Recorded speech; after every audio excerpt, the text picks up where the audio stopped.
নমস্কার। কৃপণ কবিগুরু রবীন্দ্রনাথ ঠাকুর।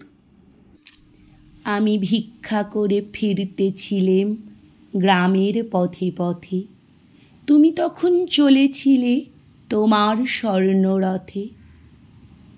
অপূর্ব এক স্বপ্ন সম লাগতেছিল চক্ষে মম। কি বিচিত্র শোভা তোমার, কি বিচিত্র সাজ। আমি মনে ভাবতেছিলেম এ কোন মহারাজ। আজি শুভক্ষণে রাত পোহালো, ভেবেছিলেম তবে আজ আমারে দাঁড়ে দাঁড়ে ফিরতে নাহি হবে। বাহির হতে নাহি হতে কাহার দেখা পেলেম পথে। চলিতে রথ ধনধান্য ছড়াবে দুই ধারে, মুঠা মুঠা কুড়িয়ে নেব নেব ভারে ভারে।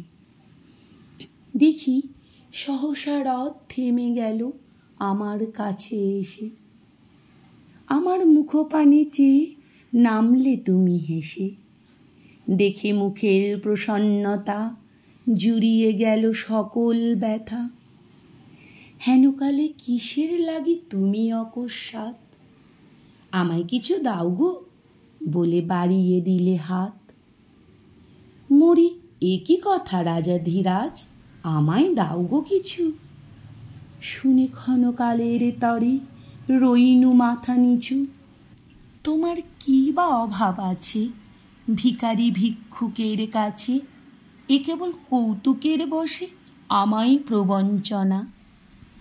ঝুলি হতে দিলেম তুলে একটি ছোট কণা, যবে পাত্রখানি ঘরে এসে উজাড় করি, এ কি ভিক্ষা মাঝে একটি ছোট সোনার কণা দেখি। দিলেম যা রাজ ভিখারিরে, স্বর্ণ হয়ে এলো ফিরে।